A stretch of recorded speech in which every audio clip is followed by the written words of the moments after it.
Good morning. I'm Stuart Patrick, Senior Fellow and Director of the Global Order and Institutions Program at the Carnegie Endowment for International Peace. Welcome to the fifth installment in our series, The UN Without the United States. Today, we're turning our attention to an activity that was not even envisioned in the UN Charter, but which has since become a part of the UN's bread and butter. That is, of course, UN peacekeeping.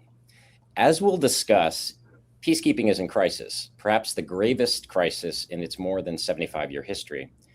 Sometimes referred to as Chapter 6.5, peacekeeping has evolved markedly since the late 1940s, when it was invented as a way to interpose lightly armed forces between formerly warring parties. With the end of the Cold War, as you recall, the United Nations launched increasingly ambitious multidimensional missions as part of a broader liberal peace-building agenda. Over time, these missions also expanded their civilian protection mandate and at times adopted more robust rules of engagement. The results of all this were mixed. While peacekeepers protected vulnerable populations, they increasingly operated in complex conflicts in which there was often no peace to keep, including in the context of insurgencies and internationalized civil wars. Peacekeepers frequently found themselves outgunned, as well as forced to take sides, sometimes alongside venal governments with whom they often wore out their welcome. The goals of liberal peacebuilding often gave way to the more basic imperative of stabilization. At the same time, the broader global context for peacekeeping has also deteriorated badly. To be sure, the fortunes of peacekeeping have always been subject to geopolitics, not least a degree of comedy amongst the permanent members of the UN Security Council. But whatever comedy once existed has these days been replaced by gridlock and strategic rivalry, as well as increased mischief and intervention, both by great powers and regional actors. So peacekeeping has already been on the ropes, but now it faces a potential knockout blow from the United States. The Trump administration has declared that it will no longer pay its assessed peacekeeping dues, which account for a quarter of the overall budget and are a legally binding obligation under the UN Charter. At the same time, the Trump administration has agreed to support and fund certain operations on an ad hoc basis, including in Haiti, Lebanon, and the Democratic Republic of the Congo. As we know, peacekeeping has always been an imperfect instrument, hobbled by unrealistic mandates, shifting geopolitics, recurrent liquidity crises, occasional scandals, and uneven legitimacy in host countries. But it remains a cost-effective tool to reduce death and conflict, including in circumstances where many countries, not least the United States, have no desire to put boots on the ground. All this leads to a number of questions we want to tackle today. What does the future of peacekeeping look like? What trajectories can we imagine? What are the costs of losing US political and financial support for this critical activity? Will other countries reinvest in UN peacekeeping? Perhaps regional organizations could pick up the slack as well. What are the risks of having fewer or ad hoc missions? And finally, how can peacekeeping evolve to be more nimble and relevant to today's challenges? To help us answer these questions, we're delighted to have three leading experts with us here today. Lise Morget-Howard is professor at Georgetown University, where she also chairs the faculty council of the Walsh School of Foreign Service. She's the author of two wonderful award-winning books on peacekeeping, as well as past president of the Academic Council of the United Nations System. She's also a very good friend. Eugene Chen is non-resident advisor at the International Peace Institute in New York, where he focuses on multilateral peace operations. He's worked in the UN Secretariat, as well as the US mission to the United Nations. He recently also wrote a great paper for an initiative, a global disorder initiative, which is a joint project of the Carnegie Endowment and the British Academy, which I have the privilege to co-direct. The paper is titled "So Long, Farewell: Stabilization and the Exit of UN Peace Operations," and I'm sure we'll hear a little bit more about his thesis. And then finally, Dan Forti is head of UN Affairs at International Crisis Group. He oversees ICG's advocacy and research at the United Nations. He earlier also worked for International Peace Institute, and before that for Accord, which is a conflict resolution NGO based in Durban, South Africa. It works in many parts of the African continent. What I'd like to do for the next hour or so is to engage our panel in a number of questions in what I hope will be a free-flowing conversation. At the top of the next hour, we'll try to take a few questions from our online audience. So for those of you on this call, please feel free to put any questions you might want our panel to address into the YouTube chat at any moment, and we'll start collecting them and collating them. So with those overly long preliminaries, let me turn to Lise, if I might, to start with her. So before we turn to what's next for peacekeeping, I think it'd be great to get sort of a level set of the current landscape. Your research, of course, has examined how peacekeeping has evolved, as well as when and why it works. Can you give us a flavor of some of your findings and why you believe that peacekeeping can be an effective instrument under the right circumstances? Sure. Yeah. Thank you, Stuart. Thank you so much for inviting me today. It's a pleasure to be here with you and with my panelists. I'm really looking forward to hearing what you all have to say. Thank you for the opportunity to look back for a moment at the peacekeeping literature. I'll talk for just a couple of minutes, not only about my own research, but about the main findings in the quantitative literature, which sounds deathly boring, but I just want to talk about four basic findings, and these are from dozens of studies. Actually, it's dozens of quantitative studies, and these are studies that have been peer-reviewed in the top journals in international relations, and they're the findings of research teams with different funding streams in different parts of the world, lots of different teams, and basically and individual authors, and they've all found strikingly positive results for peacekeeping, even though, as your introduction suggested, whenever you're involved in a peacekeeping mission, it feels like it's a disaster and like peacekeeping is failing constantly. But I just want to point out four big groupings of findings. The first, we have about 5 peer-reviewed studies on this, is that, okay, when you think about when you're ending a war, there are lots of iterations of the negotiations, and there are lots of peace agreements and ceasefire agreements, and they very rarely stick. But one finding across the board is that the promise of peacekeepers helps parties to achieve a negotiated settlement. So if there's a promise of some sort of third-party assistance, you're more likely to get a negotiated settlement. That's the first. The second is, once you have that settlement, you're more likely to keep the peace if you have peacekeepers. So there are many findings that show that peacekeepers reduce the recurrence of war. They make war shorter. When a war has broken out, it's less likely to spread within the borders of the country or across the borders of the country when you have UN peacekeepers present.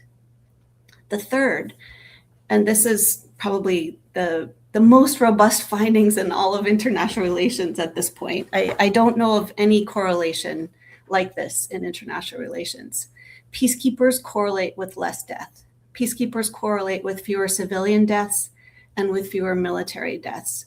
We have nearly 24 studies that show, if you're trying to figure out what correlates with less death in war, if you plug in a variable for peacekeeping, that is the thing above all other variables that consistently shows that you have less death. In other words, if we're asking the questions, have UN peacekeepers accomplished the goal of civilian protection?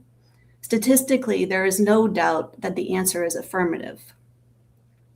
Fourth and final thing that I'll say, since the end of the Cold War, UN peacekeepers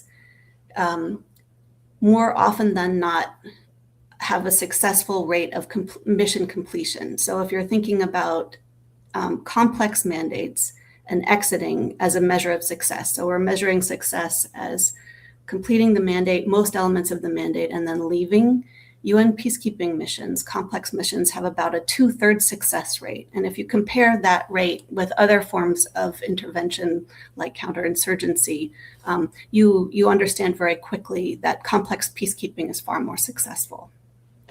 Superb. Yep. Happy to talk more, but that's the summary for the morning.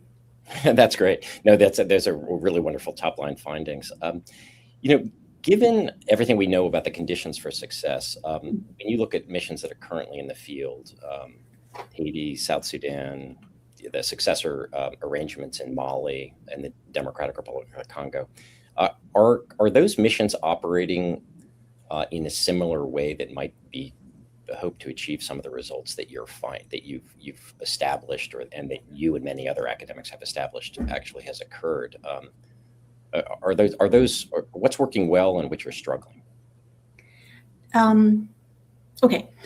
I would say they're all struggling, but they are still protecting civilian lives, right? So in DRC, the mandate, let me see, we've just reviewed, hold on a second. Right, so the mandate in South Sudan is up for renewal in April of this year.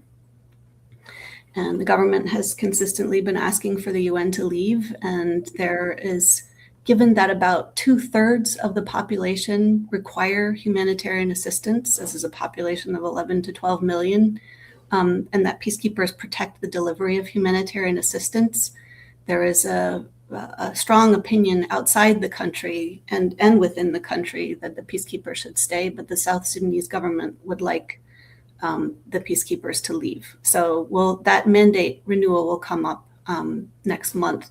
In Haiti, we have a gang suppression force. It's unlike anything we've seen before in peacekeeping. There hasn't been a UN mission in Haiti for about 10 years. The gang suppression force, I'm sure we'll hear more about this as we go along. That is a different type of operation. In DRC, the government has been asking the UN to withdraw, especially amid M23 rebel movement. The mandate was just renewed through the end of this year. I think that because of the power vacuum, it's unlikely to leave. In Mali, there are no UN peacekeepers anymore. And that one, I'm sure we'll hear more about too, but obviously Russia has taken over, and there's a new West African force that's challenging ECOWAS and Western powers. So we can talk about that. But in terms of success, in terms of withdrawal under successful missions, successful conditions, maybe DRC. Got you. Yeah, we'll one of the things that I want to come back to, and I'm sure we'll discuss this going further, is just, again, this often problematic relationship between the UN missions, which might be achieving certain goals, but they're not necessarily favored, as I know Eugene will talk about, by the actual governments themselves often. And then also just the question of right-sizing our expectations and focusing on, for instance, the life-saving aspect of things, as opposed to perhaps some of the other things that we'd also like to see in an ideal world these missions accomplish. Let me turn to Eugene now. As I mentioned, the Trump administration has signaled it's not going to pay peacekeeping dues, despite those being authorized by Congress, as well as, of course, being legally binding. How important is this shifting U.S. attitude?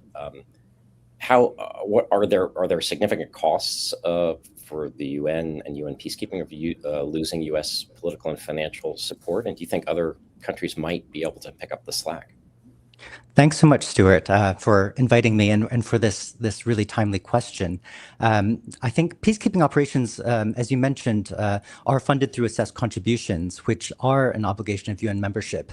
And the US is responsible for the largest share of the peacekeeping budgets at just over 26.1%. For decades, the US has actually been habitually late in its payments to the UN. And the UN has built up mechanisms over time to help manage liquidity accordingly. What it does not have are available tools to deal with non-payment, especially by the largest financial contributor. And the existing financial regulations and rules don't actually provide a way for other member states to compensate for US underpayment, even if they were so inclined to do so. The failure of the U.S. to meet its financial obligations to peacekeeping has already necessitated dramatic steps by the UN Secretariat to reduce expenditures in mission. The most kind of notable and visible manifestation of this is the repatriation of 25% of the military and police contingents from missions.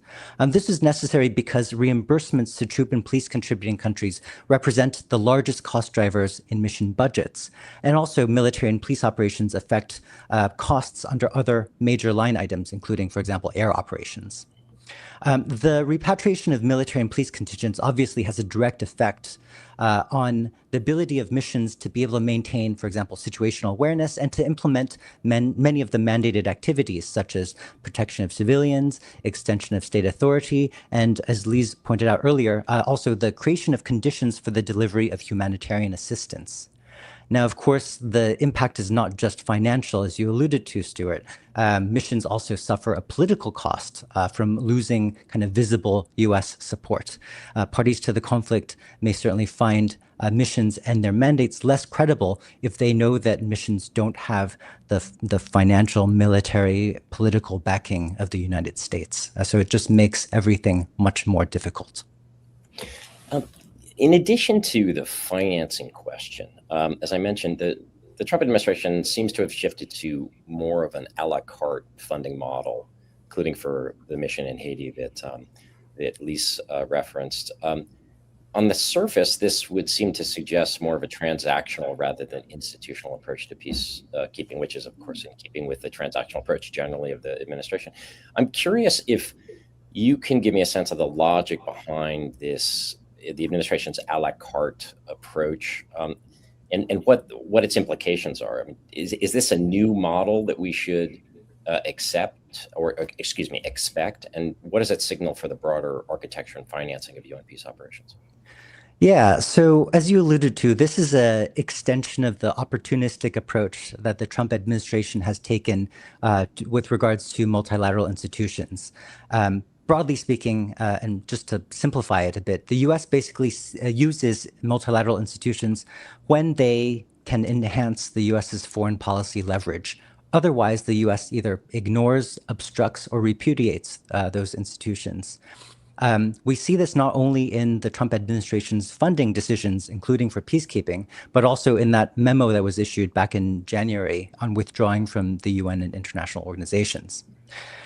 When it comes to peacekeeping specifically, each peacekeeping mission has its own financial account, which is assessed separately. So it's actually quite easy for the U.S. administration to pick and choose which missions it wants to fund. I do want to note that this is not actually a new phenomenon. During much of the Cold War, for example, the Soviet bloc and many of the members of the non-aligned movement actually refused to pay their assessed contributions for several peacekeeping missions in the Middle East. And the Soviet Union was also not the only permanent member to fail to pay its peacekeeping assessments. France actually also refused to pay its share of the 1960s era mission in what is now in the Democratic Republic of the Congo. But today, of course, in this post-Cold War era, the U.S. is the only member state that is blatantly engaging in this a la carte approach. And they'll use this to cripple those peacekeeping missions that they don't really care about enough to actually kind of wield the veto. So I think, in the kind of short and medium term, at least, I think we're going to probably see a continuation of the fact that we have not had any brand new peacekeeping mission established since 2014. So I think the likelihood of the Security Council agreeing on something is going to be limited, and also the likelihood of missions kind of closing down or kind of contracting is also going to be likely as well. But I do think that potentially there may be a point where it's kind of the pendulum might swing back, and that might be something that we can follow up in later on this conversation as well. Thank you. Yeah, thank you so much. And I really appreciate your comment that this is not really a new phenomenon. And you mentioned the Soviet bloc, but it's also been interesting within the discourse on the sort of conservative nationalists in the United States. Even people who are now our critics of the Trump administration, for instance, John Bolton, Ambassador Bolton, has often called for the United States to begin treating some of its more formal legal obligations as more voluntary, and said it's a sort of a picking and choosing amongst the expenditures, and that might help the improvement in terms of the performance of the United Nations overall. So this a la carte instinct, even if it goes against obviously the terms of the UN Charter and U.S. obligations under that binding document, this is something that has been in the cards, or at least mooted quite a lot. And one of the dangers, of course, one could imagine is that this creates a precedent for others to take their own pick and choose aspects, and in a sense, turning the entire United Nations into a voluntary funding model. I want to turn to Dan now. What are the risks of having fewer or ad hoc missions from your perspective, from the standpoint of conflict prevention and response, which obviously is really front and center in what ICG is concerned about? Does the absence of a new UN peacekeeping authorization in more than a decade carry some tangible costs? Thanks, Stuart, and it's really great to be here. Absolutely, we're seeing that while there's a lot of political enthusiasm for alternatives to UN peacekeeping operations, it's been much harder for countries to work together to replicate what the UN does. And that has a profound impact, not only for the effectiveness of those missions, but also for the UN as an organization writ large. And just a few of those, we found 4 big issues that actually affect the UN and will have a long-term consequence, should this trend continue. First is that we're losing sort of the core institutional architecture for multilateral deployments. And this was something that we saw very much in a case like Haiti with the Kenyan-led police operation, and now the gang suppression force, where just the ability to do the logistics for these missions, the predictable scheme for financial burden sharing, putting aside the US non-payment for a moment, the set of common training standards, these are all things that we've taken for granted over the evolution of UN peacekeeping operations, but it's actually core to making a more compatible and effective set of international security provision in countries where a lot of the individuals who are providing personnel or financial support or operational support are coming from different national contexts, experiences, and have to find a way to be interoperable together. We're also seeing, and we're also expecting rather, a gradual atrophy of the UN's ability to actually do this. I think what's striking is if you talk to colleagues in the system now, many of them are of a particular generation where they've spent 5 to 10 to 15 years being deployed to UN missions around the world, gaining firsthand experience of what the UN can deliver, how the system works, how to cooperate with uniformed and civilian personnel from all walks of life.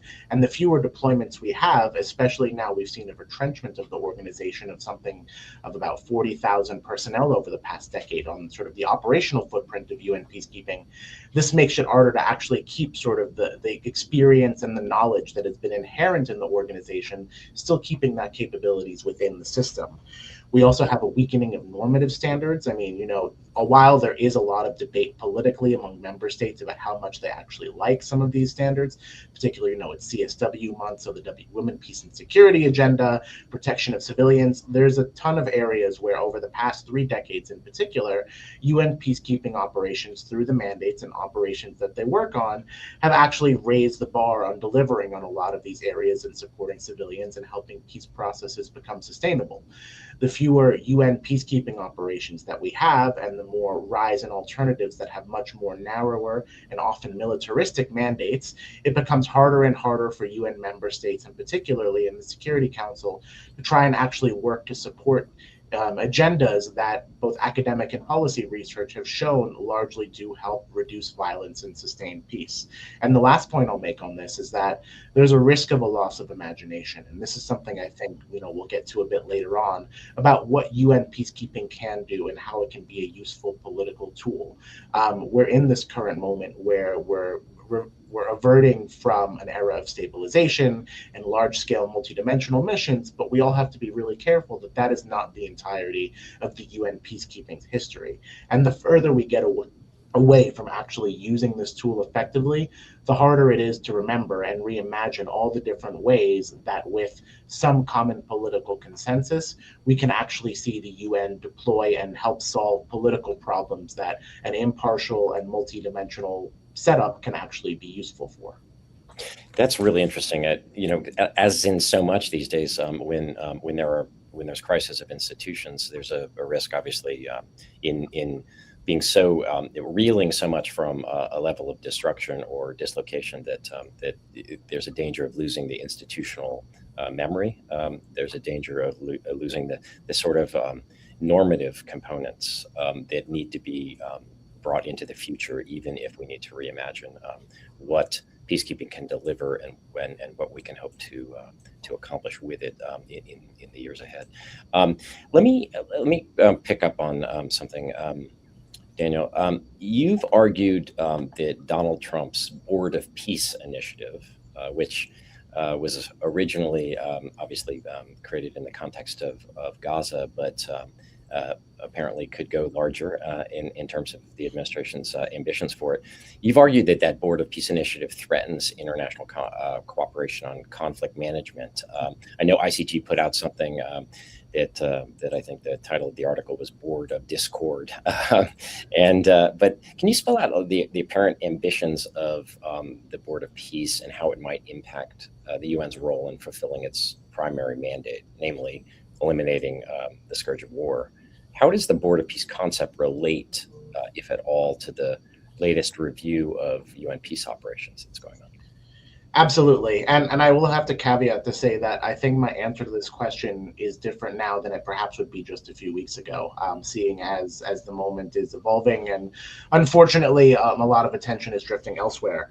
But, you know, when we all sort of saw the announcement of the Board of Peace and its constitutive charter was leaked in the press, it was quite alarming to a lot of people around the world because there was no constraints on what the Board of Peace wanted to do in terms of being an alternative political venue for the US and its allies to address issues of war and peace in a way that are not anchored in the UN Charter.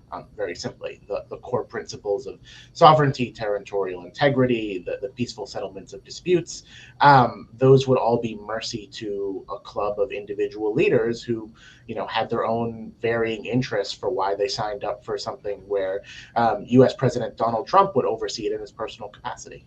But, you know, over the past 6 weeks, we've seen reality sort of move past where that framing was for a couple of reasons. One, and I think perhaps the most important for the UN and UN peacekeeping, is that while the charter of the board is ambiguous on lots of provisions about where and how it can work, there is one central issue where it distinguishes itself and gives the UN prerogative, which is on the Chapter 7 authorities on binding decisions on UN member states and allowing the use of force. That is one thing the Board of Peace has no claims on, and that's an important distinguishing to still respect the political role of the Security Council. We've also seen a lot of clear signaling from UN member states that they didn't agree to a Board of Peace that would supersede the Security Council. It was quite striking in the political messaging, not only from countries who refused to sign up for the board, but also those who did, that said, hey, wait a minute, we signed up for this on Gaza. We want nothing to do with using this as a tool for other conflicts, even if it's a helpful coordinating platform for countries who are involved in these other places. But, you know, I think that was something we were very unsure of when the board was announced, but the political messaging from everyone across the board has been quite consistent on that point. And third, you know, quite frankly, we have a massive war in the Gulf right now. And the attention span of the US, who I think are the only political drivers of the Board of Peace, are elsewhere. And, you know, while that says a lot of worrying things about the fate of conflict management for Gaza and the future of the Palestinian question, which is of utmost importance, I don't necessarily see the Board of Peace being a tool that will be helpful for resolving or giving us off-ramps for the US and Israeli tensions with Iran right now. Last thing to say on peace operations specifically, I think it's going to exemplify a lot of the dynamics and issues we're talking about today, even if it's not perhaps setting new trends for them. You know, the Board of Peace is meant to stand up and establish the International Stabilization Force for Gaza. Perhaps the entire reason why the US went through the Security Council on the issue of the Board of Peace, the stabilization force, is because countries who even wanted to discuss sending troops under an international mandate need the legal legitimacy and the backing of the Security Council to do so. So a lot of these questions we're now talking about in practical terms. What is the concrete mandate? How do you sequence its priorities? How do you generate and train and coordinate troops? These are all issues where an architecture like the UN could be very helpful. It remains to be seen how much the Board of Peace, the US, the other major players in that actually want to work through the organization instead of around it.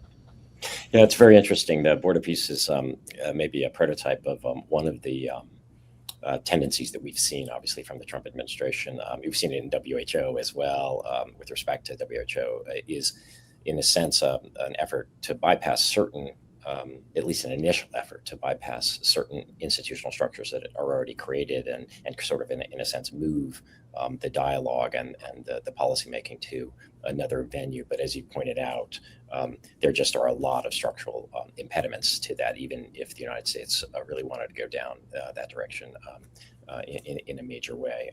So we'll see whether or not the ambitions continue to be downsized, and some might say right-sized, or whether or not it gets resurrected in a bigger way. Lisa, let me turn to you. Let's look a little bit into the future here about what peacekeeping might look like. Are you imagining that we might see something lighter or something different altogether?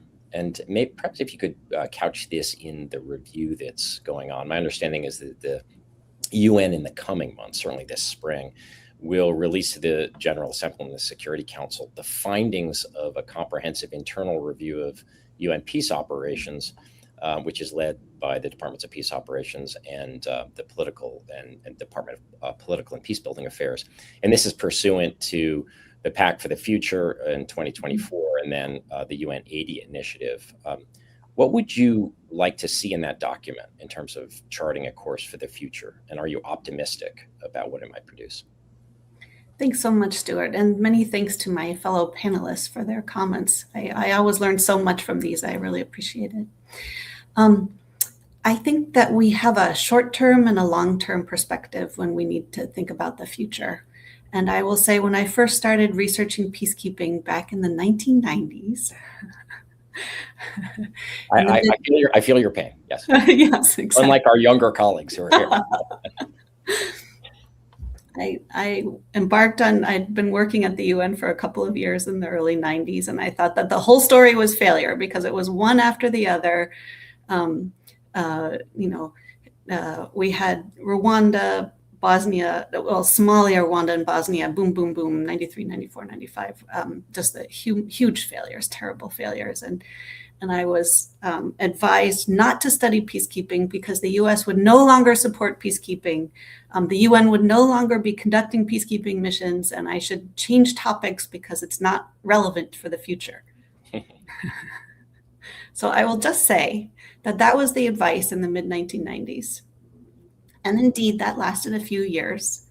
But in the long term, in the big picture, there is a need for something like this in the international system. For those of you who are working on your PhDs, I'm making a functionalist argument right now, or a neo-functionalist argument. That's not going away. The need for something like this is not going away. So I think short term in the future, yes, there will be retrenchment.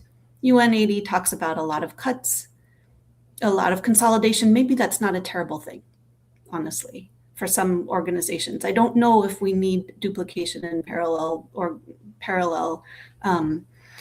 I can get more into a couple of places where it might make sense, actually, to undertake some serious reforms in the UN system. And so I'm not, that is a long-winded way of saying it will be interesting to see what happens in the near term. And yes, probably I'm a little pessimistic, especially when it comes to civilian lives and the new war in the Middle East in the near term. But in the long term, I think that there are enough people of goodwill in the UN system, and in the US in particular, who are committed to those norms that Daniel mentioned, right? Of sovereignty, territorial integrity, and the peaceful settlement of disputes. Those are the three founding norms of the UN system. And whether it's the UN or some other organization, I think there are enough people in the world who sincerely and truly believe in those norms. And it might take different institutional forms over time, but I think that commitment holds. Let me follow up on that, if I could. Sure.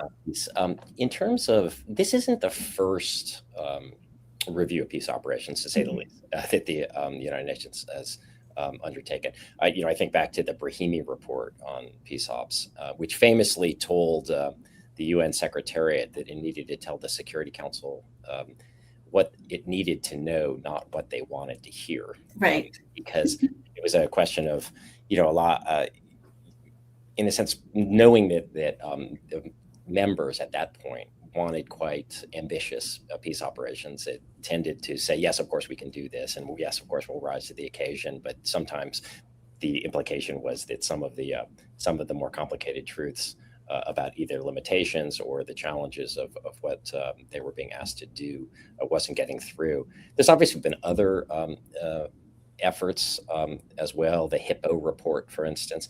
Do you see the issues in a sense as being different in this moment compared to what they were in the past, or is it the same old question of trying to right size our expectations and make sure that our resources and political commitment and financial commitment are commensurate with the scale of what is attempting to be accomplished? Sure.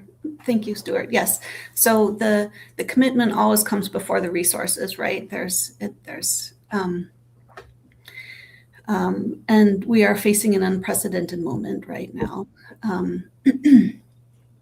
My colleagues mentioned the hiatus of peacekeeping in the 1970s. From 78 to 88, there were the Security Council couldn't authorize any peacekeeping missions because they didn't have a consensus on what they were doing. And we're back in that time. We've been in this time since 2014. There is no consensus on the Security Council about how to go forward. Because there are fundamental disagreements between the members, and then these are normative differences. They are profoundly normative, and it's always the ideas and the norms that uphold the institution. So that always the political always comes before the institutional. So where we're going right now, I do not expect that we're going to see anything particularly fruitful coming from the Security Council right now. And as a result, we won't have very interesting reforms, I think, in coming out of this current reform process. That doesn't mean that people aren't thinking about how to do this better, including those in this chat right now, right? So we all have ideas about how to do peacekeeping in more effective ways. There are lots of people in the UN system who have been thinking about it. I have written extensively about how I think that the most important thing is to listen to the folks in the country where peacekeepers are deployed, to understand conflict resolution mechanisms that function within that society, not external. The institutions can't come from the outside. They have to come from the inside. They can't be exported from the outside. It has to come from within the society. And that's when you have peacekeepers learning, when peacekeepers are empowered to learn about how to institutionalize conflict resolution mechanisms in the society. That is when you see successful peacekeeping missions. So we have drifted away from that model for quite a while. We've seen peacekeeping missions entrenched, institutionalized, kind of trying to do the same thing over and over again and wondering why it's not working. And so I am actually encouraged by thoughts about how to improve this. And I agree with Eugene that the pendulum will eventually shift back. I just don't know when. Thanks so much. Let's turn now to Eugene and get his view on this general question of where UN peacekeeping might be headed. In your Carnegie British Academy Global Disorder paper, you suggested that international conflict management has entered a new world or a new era of diminished ambitions and, frankly, messy bargains with authoritarian governments who, as we've talked about, often want these peace operations to leave. I'm wondering, do you think that this is the best we can do, or are there ways of resurrecting some of the more positive dimensions of the liberal peace building that we had in the past? Yeah, thanks, Stuart. Before diving into that aspect of the question, I actually wanted to build off of what Lise just said on the peace operations review. And I would say that I'm personally not very optimistic about the prospects of major change in the short term. And a lot of that has to do with the fact that a lot of the problems that we currently see are rooted in existing secretariat structures, which create incentives and an organizational culture that really drive the maintenance of existing approaches and processes. Moreover, on top of that, as we've discussed already, there's this, long, decades-long retrenchment, and also the environment of austerity and cost cost cutting really kind of puts the Secretariat on a defensive posture. And all of this makes it even less likely that the departments will be willing to be frank and open about their own potential shortcomings. And so I expect that the Secretary General's report is probably going to focus more on external factors rather than looking kind of internally and being introspective about what needs to change inside. On top of that, just to say that, of course, the Secretary General is in the last year of his term, and major institutional reform require a lot of political capital with both member states and also in a Secretariat staff, and the Secretary General may really struggle to be able to kind of push through something major in the remaining months. That having been said, I think we do have an opening with the next Secretary General. And if you look at the history of structural reform in the Secretariat, you see that most of the major changes to the bureaucracy almost always happen in the initial years of a new Secretary General's term. So I think all this conversation now hopefully will feed into kind of useful changes in the next few years.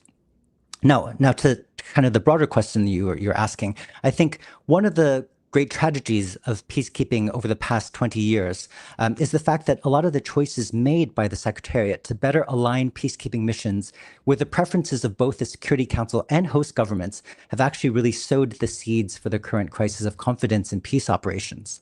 After the failures that Lise mentioned in Somalia, Rwanda, and Bosnia in the mid-1990s, peacekeeping kind of changed character significantly and began to be organized around multidimensional protection of civilians mandates. Western members of the Security Council increasingly pushed for missions to become more robust in protecting civilians, including through more proactive use of force.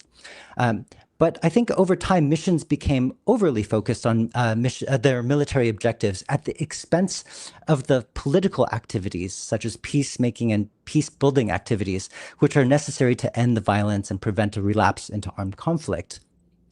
At the same time, I think host governments, particularly those with more authoritarian tendencies, were initially wary of the deployment of more robust Chapter 7 protection of civilians missions. But over time, I think many have come to accept militarized missions. I think this really is driven by the fact that missions depend on host country consent to operate. And therefore, the use of force by missions is invariably directed at opponents of the regime, even in contexts where host country security forces are perpetrators of violence against civilians. And host countries are also able to use access restrictions to limit kind of the mandated activities of missions that they don't really like. So in short, I think host governments with authoritarian tendencies have been able to instrumentalize missions into becoming de facto tools of regime preservation. That having been said, I think I agree with Lise that peacekeeping is not going away, right? But it definitely needs to change. Peacekeeping operations need to get back to focusing on, the political tasks, the ending violent conflict, rather than just addressing some of the symptoms. There's really no military solution to conflict. And I think that's something that, we should have learned, including in our experiences in Iraq and Afghanistan. And also militarized approaches really risk exacerbating risk factors for violence. We need to remind ourselves that the three principles of peacekeeping, so impartiality, consent of the parties, and non-use of force except in self-defense and defense of the mandate, they're not arbitrary constraints on activities of peacekeeping. Instead, they are lessons learned, right? They are the necessary preconditions for success in peacekeeping, developed, over many decades of experience. And they're important because they preserve the legitimacy of the UN and give it the credibility necessary to act as an objective mediator in a dispute. This is really interesting. Your emphasis on the fact that this cozying up, in a sense, structurally, being forced to cozy up to authoritarian governments, as the price you have to pay to actually stay there and not be kicked out.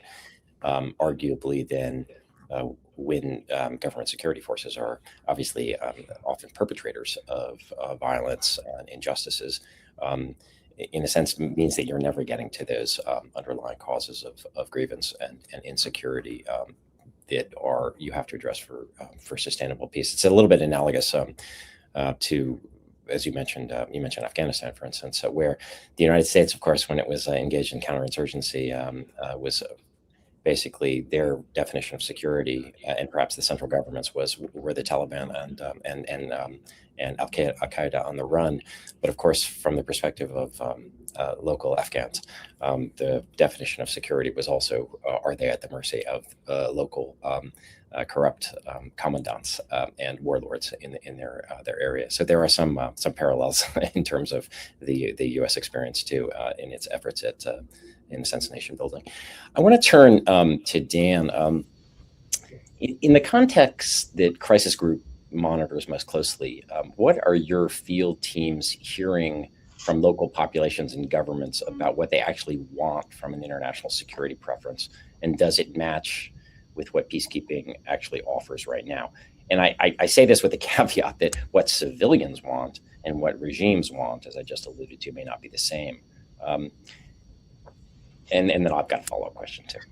Yeah, no, and I think a lot of the points that Lise and Eugene have made speak to these core tensions about what we're actually hearing about the effectiveness of either the UN or other security providers.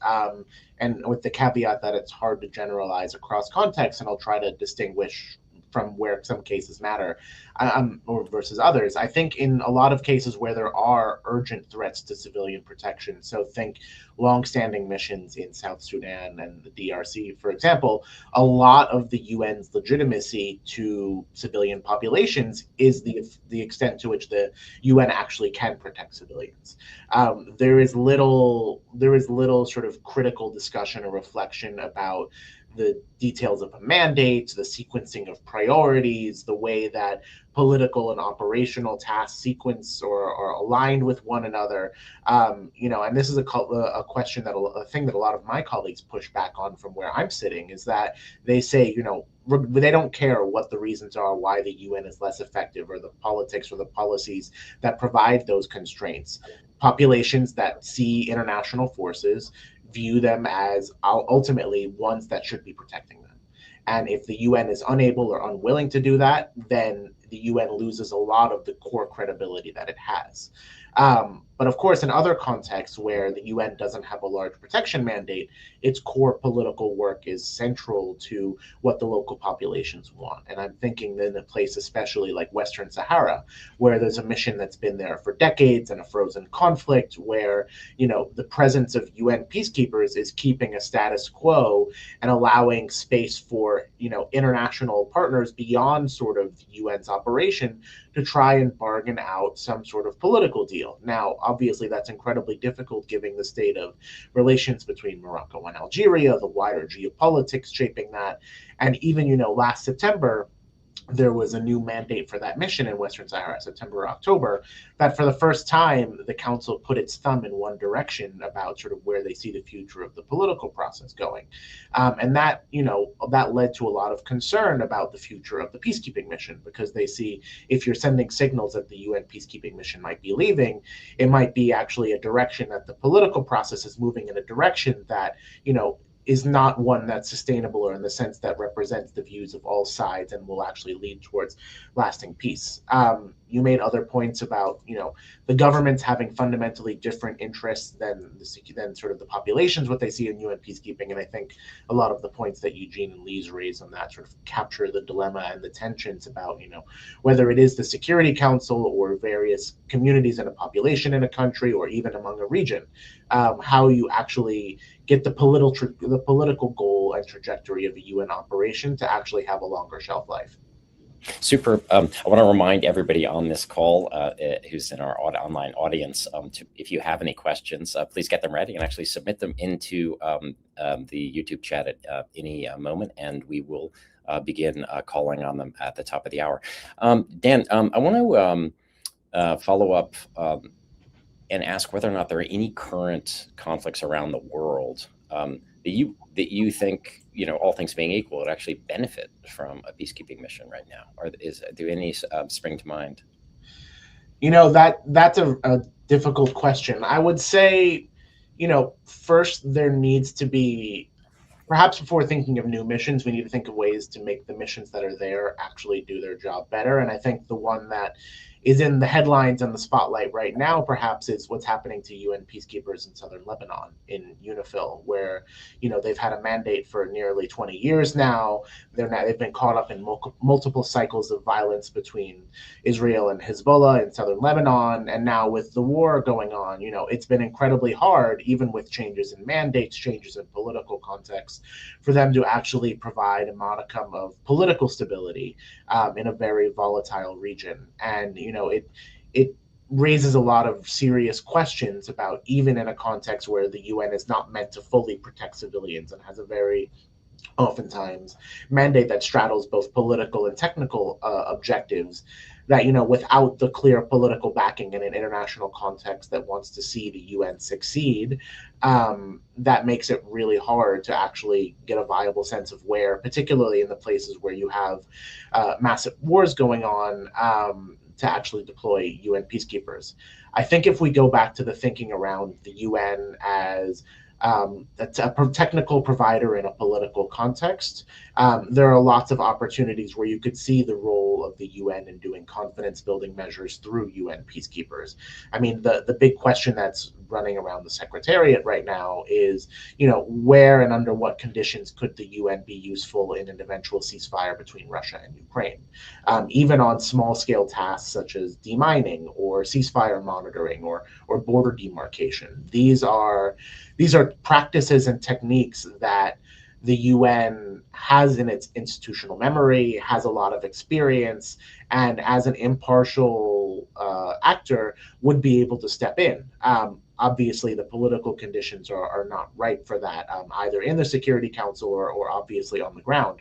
But I think those are the types of spaces where reimagining the UN Blue Helmet missions, not solely as large multidimensional missions with very comprehensive political and protection mandates, but actually thinking about what type of logical sequencing to get to either resolving a war temporarily and getting a ceasefire, or having some sort of temporary deal stick more permanently. You could see very specific tasks where an impartial, politically backed multilateral organization could play a helpful role and build momentum for a larger political settlements. Right, exactly, and it's really, at least in large part, it sounds like the geopolitics is really the getting that right first, and then in the case of Ukraine, not least. I want to ask a question to all of you, and maybe I'll start with Eugene first, but and then maybe to Lisa, on regional and sub-regional organizations. There's been much made of the potential of the AU, for instance, which has played a role, ECOWAS, the sub-regional economic community of West African states, other regional economic organizations in sub-regional organizations on the continent of Africa, and potentially others that could be potential complements to or substitute for UN missions. What have we actually learned about their capacity to fill that gap, and where does that argument break down? Because, of course, if you look globally, regional organizations have different mandates and different capacities.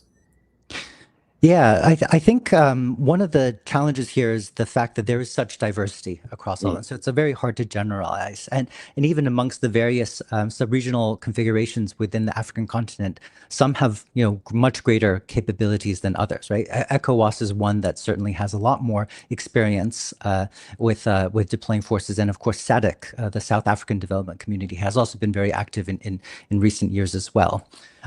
There has been a notable rise of alternatives from kind of regional organizations, but also ad hoc coalitions such as the Gang Suppression Force in Haiti. But then we've also seen, of course, private security companies increasingly kind of stepping into some of these roles.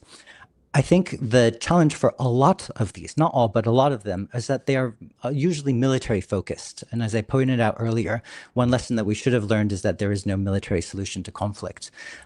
Take Somalia, for example. African Union missions to fight al-Shabaab have been deployed since 2007, and a considerable amount of blood and treasure has been spent over the past 19 years.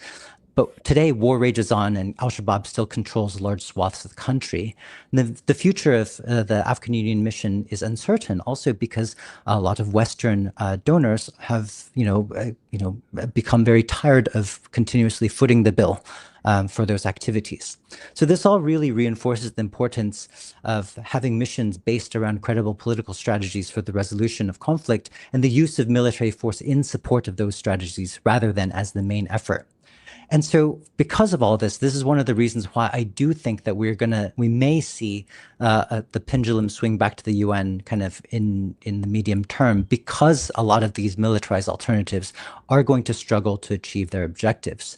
At the same time, I think it's unlikely that we're going to see a return to the large multidimensional missions that have really dominated UN peacekeeping since 2000. Ideally, I think that future generation UN missions should be ones that are kind of very focused on the political processes and which work much more effectively with other partners, including UN agencies, funds, and programs, and NGOs to build institutions and prevent future relapse. The other thing I think we may want to keep in mind is that the Security Council is not the only body that can mandate peacekeeping operations. They can also be mandated by the General Assembly. And during the Cold War, when there was a lot of deadlock in the Security Council, these constraints actually led to a considerable amount of innovation and activity in the General Assembly.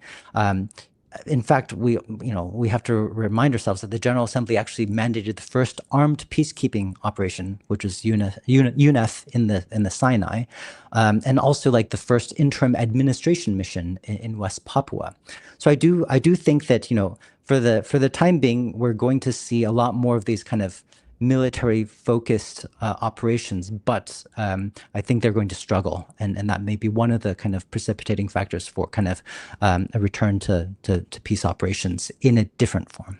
Over. That's very interesting on the potential of the UN General Assembly to step in a sense when the Security Council is either disinclined or blocked. Lise, did you have any reflections on this? And yes, also, happy to. UN, EU, yeah, absolutely, yeah, happy to echo some of Eugene's excellent points. So there's tremendous variation especially within Africa, the RECs. There are just so many different regional organizations in Africa. And we have a new regional organization, the Alliance of Sahel States, between Mali, Burkina Faso, and Niger, between the military juntas supported by Russia, China, and Turkey. So there's a new regional grouping that just became active recently, just as an example, as an offset to ECOWAS. ECOWAS has a long history of activity in peacekeeping, and especially in support of UN peacekeeping. So a new regional organization organized around regime preservation for military juntas. So it's just to say that there's a lot of diversity in regional groupings, from all the way from SADC and ECOWAS, which were mentioned, to this new concept of an alliance of military juntas. So and interested in peacekeeping, also interested in combating Islamic fundamentalist extremism. So complicated picture. And I just want to echo what Eugene said, which is that given the complexity of the picture, there are a lot of people who think that there needs to be some body like the UN that would have more legitimacy, more buy-in from a broader set of actors. And so I think we can expect that trend to manifest in some way, and I don't know when. Again, I don't know when. And I will also just echo Eugene in saying that, in 1956, the first blue-headed mission in the Suez Canal was authorized by the UN General Assembly, not by the Security Council, because the Security Council was deadlocked. In that instance, you had the US siding with the Soviet Union against France and the United Kingdom. So we have funny groupings sometimes. In 1956, that was the division in the council.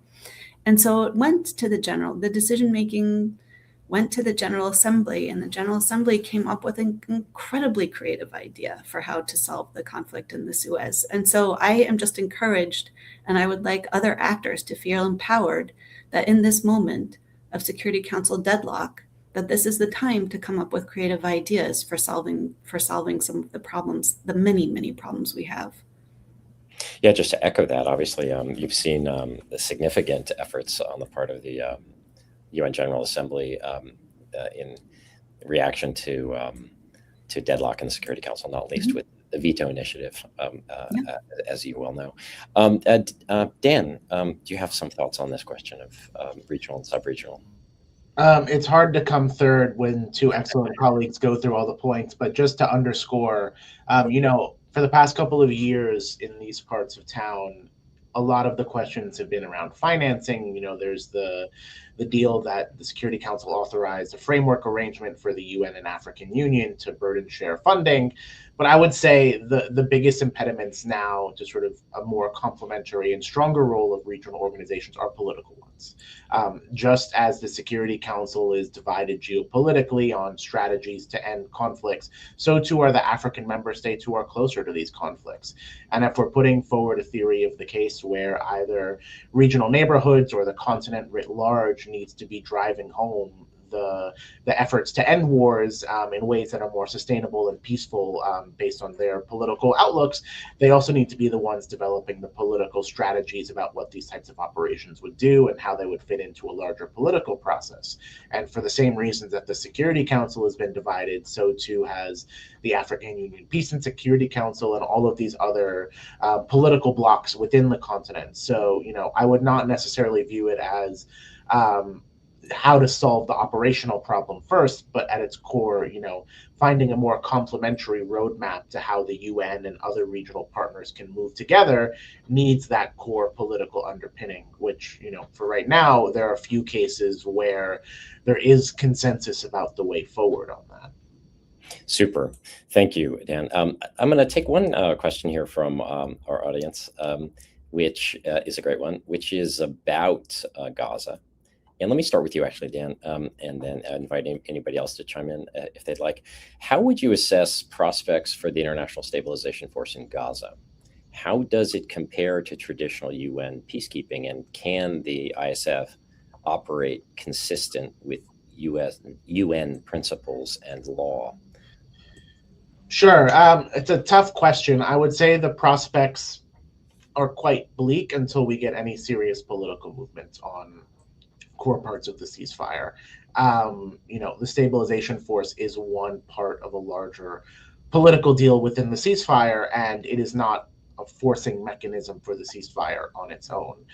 To expect an international stabilization force to be deployed absent sort of a real sort of de-escalation in fighting, whether either inside of the areas of Gaza that Hamas controls or Israeli bombings and strikes on the parts that either in its territory or to counter those areas that are under Hamas control.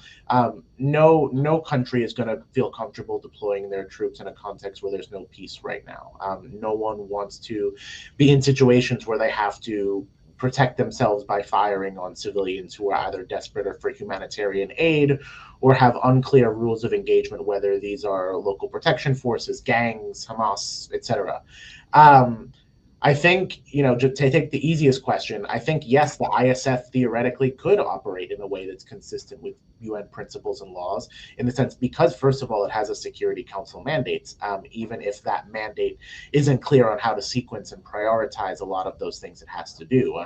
Looking at 2803, the resolution that was adopted in November, it gives a laundry list of tasks that have massively different political and operational implications. So a lot of the holdup right now is that there is no clarity on how to do the logical sequencing of those in a way that makes sense politically. And I would say that perhaps is one of the bigger differences between traditional UN peacekeeping, is that in a UN peacekeeping mandate, a lot of times the council will give the framework for precisely that. What is its vision for a political end state?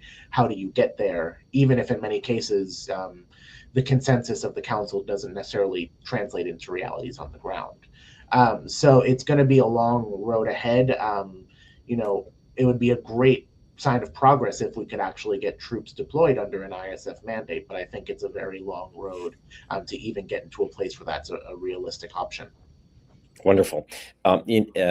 You don't feel obliged, but Lise and Eugene, do you have any thoughts on this particular question? Yeah, I do. And then let's hear from Eugene, just because my perspective is a little less in the weeds, I think. I mean, in the particulars of it all. So to echo Eugene earlier, we're reminded of the principles of UN peacekeeping, of consent, impartiality, and the non-use of force. And those were actually developed in the Middle East in 1948 and in 1956. Those principles were developed in that context, for the reason that in order for the UN to be seen as a legitimate actor, it could not take sides, right? It had to remain impartial. That is a necessity of a UN peacekeeping mission. If it's going to be a UN peacekeeping mission, it is not taking sides. And that is the foundation for legitimacy of a UN peacekeeping mission. And in many places, we have seen a UN peacekeeping mission operating alongside something more like a military mission, right? So there is some force that is determining what happens on the ground for parties to come to a settlement. Sometimes it's negotiated and sometimes it's less negotiated. But you need to have some kind of just to echo Daniel, there needs to be a political settlement that precedes any kind of UN peacekeeping mission. If we're going to have, if we're distinguishing between an international stabilization force, which suggests muscle, and a peacekeeping mission, which operates very differently. And maybe the two would operate alongside each other. As Lee's kind of alluded to, my perspective is a little bit more in the weeds. So I think one of the challenges that the ISF is going to experience is one that is not unique to the ISF, but is one that affects a lot of ad hoc coalitions. And we've certainly been seeing it in Haiti as well, which is that one of the things that the UN is able to do well is that it knows how to plan and deploy, peacekeeping missions, right? There's a whole body of doctrine. There's a whole set of rules, regulations, procedures for deployment, for supply, for finance, administration, all these kind of nuts and bolts issues that are absolutely necessary to plan, deploy, and sustain extended military deployments, expeditionary deployments in very difficult circumstances. And the ISF will not be able to benefit from just being able to replicate a lot of these structures and capabilities that the UN has built up, since the 1990s, to be able to manage large, complex operations. And so, in addition to all those political challenges that Daniel and Lise alluded to, there's going to be very, very steep hurdles in just kind of getting their feet and being able to just be able to maintain long supply lines and be able to ensure that those countries who are contributing are able to have some of the costs of their deployment defrayed in some predictable manner as well. I mean, this is also a challenge that we see in regional organizations like the African Union as well. So all these challenges will be compounded, particularly given the difficulty of the operating environment. Over. That reminder about standing technical capabilities and capacities is a very important one when thinking about how one might or might not be able to replicate those. I want to turn to a question about a little bit more of a big picture question, which is how can peacekeeping evolve to be more nimble and relevant? As you know, the United Nations is slated to elect a new Secretary General this year. What sort of candidates would be most helpful from a peacekeeping perspective? What would you suggest that he or she would take up as their agenda for peacekeeping and peace and security within the confines of of the realities that they're likely to confront? Can we go to Eugene first? Thanks so much, Stuart, for this question. I think just to allude to something I pointed out earlier, I think one of the things that's going to be really important is that willingness of the next SG to engage in the necessary structural reforms, but then also to make sure that whatever departments or other entities within the Secretariat that might result from this restructuring, that he or she picks good leaders to be able to direct and set visions for all those different entities. But beyond that, I think one of the big challenges over the past decade on the relevance and effectiveness of UN peace operations has been the large absence of the Secretary General in peacemaking activities. This contrasts very sharply with his predecessors, who treated the good office's role as central to the function of the Secretary General. And also, they treated peacemaking as a key function of the UN.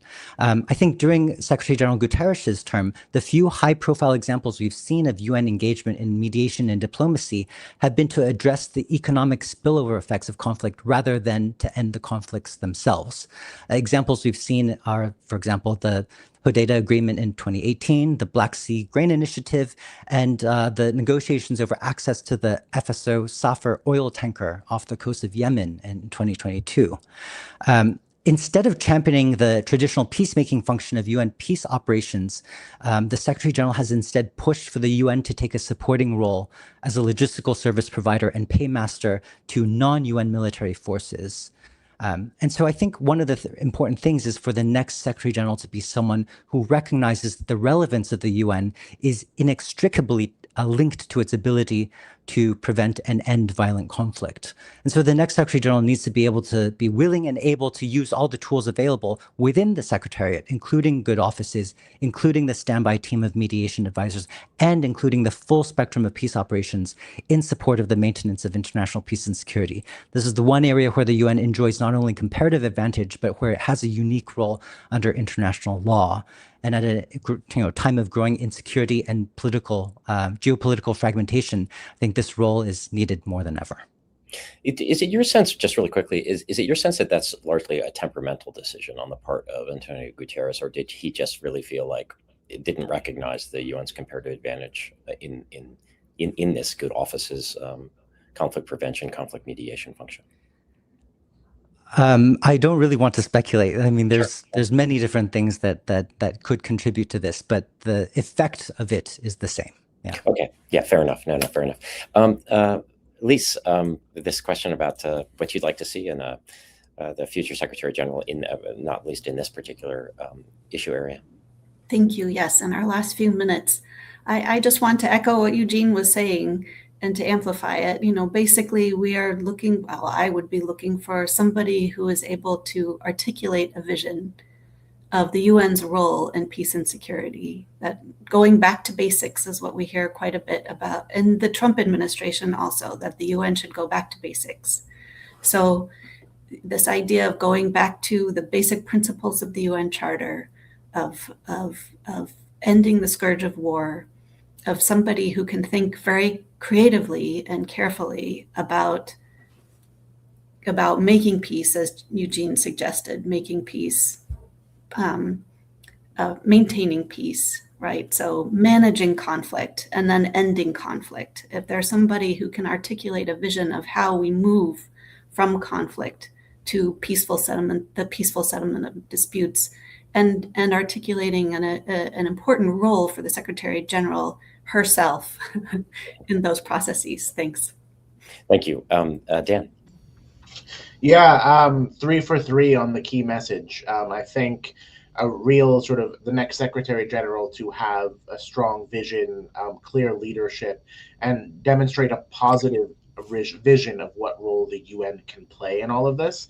And the last point I would say is, not to go too much into the current administration, but I think, we need a Secretary General that understands the cost of inaction and is prepared to take risks that, even if there is political or financial blowback on the organization, the cost of not doing something or not putting yourself forward, even if it means failure or shortcomings in actual day-to-day operations or a political process, can actually have a negative impact. And that goes at its heart to a positive vision of what role the UN can play in a world that's very different from the one even 10 years ago.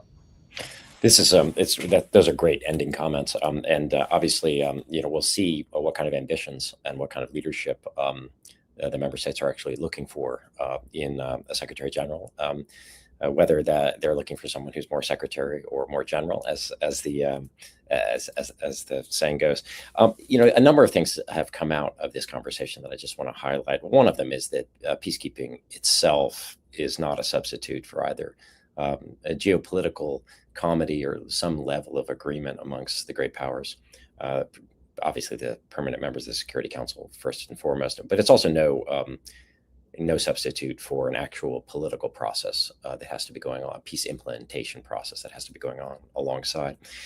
I think it's also one of the things that's come out of the conversation are the limits to ad hocery that bypasses the UN Charter. And then related to that, the important point that peacekeeping is in part an undertaking, particularly by now, that has developed a huge institutional memory and complicated technical capabilities that the United Nations has developed, standard operating procedures, ways of doing things that don't have to be reinvented on the spot. They're certainly deeply imperfect and can be improved, but the notion of the alternative of creating a pickup game, as if it were each conflict was a new basketball game, is obviously a poor substitute for relying on some instruments that you have and that also are embedded in international law. I want to thank all of you for this just fantastic conversation. It was really, really wonderful. I felt like you all were complementing each other quite well and not all saying exactly the same thing, but there are obviously some significant areas of agreement. But so Dan, Eugene, and Lise, thank you so much for joining us, and we'll officially end the program now. Thank you so much.